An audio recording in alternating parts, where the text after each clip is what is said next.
Hey guys, welcome back to the channel. It's me, Mr. Ty, and today we're going to be looking at Hyperlite's new line of motors. These are their budget motor. They're $13.99. They only come in a 2207.5 size stator motor as of right now, and you can get that in 4 different kVs. They say the E stands for everyone and it doesn't stand for eco, so we're going to see if that's true. Stay tuned.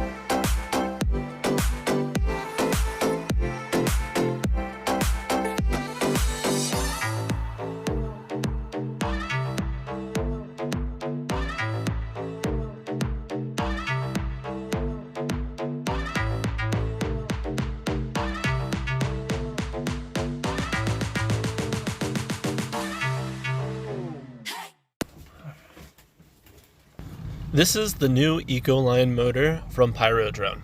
It is almost identical to their Hyperlite motors, however it has a steel shaft. The box is identical to the Brother Hobby boxes. It also has quite a few similarities to the Brother Hobby motors. Once you open it up, you'll have this little baggie of hardware. The screws come out to 7 millimeters long, which is ideal for 5 mil arms, can work on 4 mil, and should work on 6 mil arms. On the bell itself, it has Hyperlite and E Series silk screened on it. It is a 2-piece construction. The stator has the KV and the stator size engraved on the base, which is what I prefer. There is 150 millimeters of wire. With the full length of wire, it weighs 33.56 grams. The nut and washer together is 0.8 grams. Nut by itself is 0.4 grams, but I don't recommend using either of these. To figure out the weight for short wires, I am taking off 3.16 grams, and that comes out to 30.36 grams of short wires. This motor has a 16 by 16 mounting hole pattern. It has a 9 millimeter bearing, also has a set screw we'll be talking about later, and this motor comes in 4 different kV variants: 1722, 1922, 2222, 2522. The motor feels really good when you spin it in your hand. The magnets are extremely thin, however wider than most. The air gap on this motor is so thin I cannot even fit the tip of my X-Acto blade between the laminations and the magnets. The base and the bell of this motor is made out of 7075 aluminum, which is the higher strength aluminum that is normally used in construction on motors. For most of these Eco Series, they come with the 6061, so that's actually a pretty nice upgrade that you don't normally see on a motor coming in at this price. So let's go ahead and get into some of the bad parts about this motor. There really is only 2 problems with this motor. The first being that its nut that it comes with is not a flange nut, and it comes with a silly washer. I haven't used those washers in over 4 years, and it just adds extra weight, and the reality of it is you can just buy a flange nut that weighs less than the nut and the washer combined, and I don't understand why these motors are still coming out with this outdated technology. However, this is a small issue, and the nut that it comes with is more than capable to hold the prop on.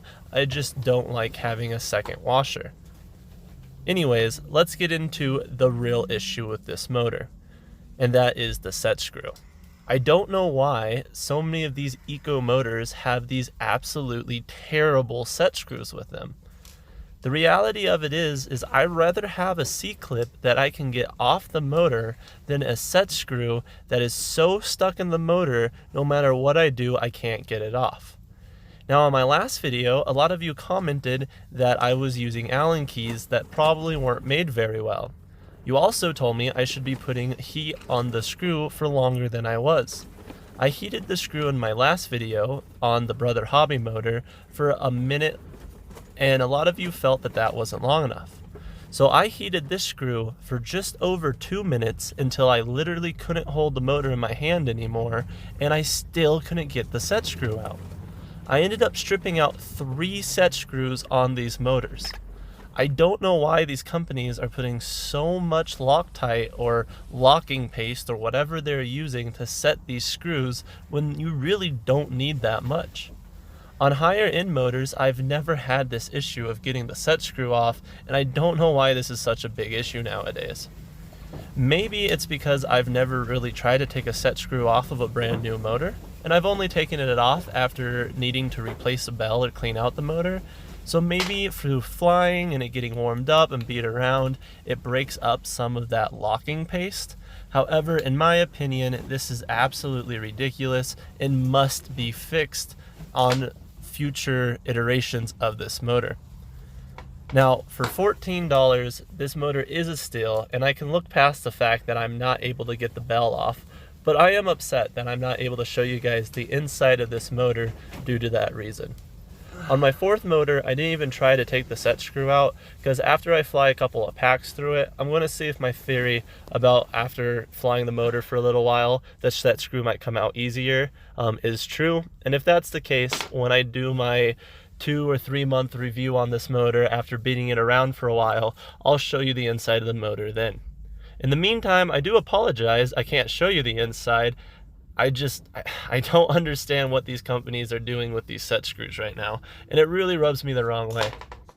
Anyways, this is a solid motor, especially at the price. When you consider you're saving $7 to $8 from the original, and you're only gaining 1 gram and losing absolutely nothing else, except for possibly a usable set screw, this motor for the price is an absolute steal.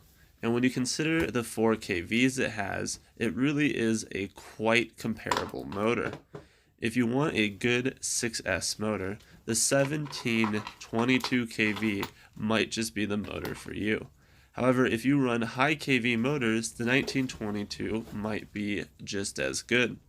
If you want to fly 5S, the 1922 will work for that as well, and the 2222 would be a great high kV 5S setup. And finally, on the 4S, the 2222 would be a great mid kV, with the 2522 being a fantastic high kV choice. Also, in a future video, we're going to be talking about taking a 4S motor, putting a throttle cut on it, and seeing if it will handle and perform like a 6S motor. We'll be going over the possible benefits and setbacks of doing that. Okay, well thanks for staying all the way until the end. If you guys like what you saw here, make sure you subscribe if you're not already. I have a goal of hitting 200 subscribers by the end of this month, and if I can do that, I am going to be doing another giveaway. Also, make sure that if there's anything on these motors I missed, you go ahead and put that down in the comment below. You can also click on one of these videos that are up here. They are reviews I have on other budget motors. So I'll see you guys next time. Have a great day. Oh yeah, and stay safe.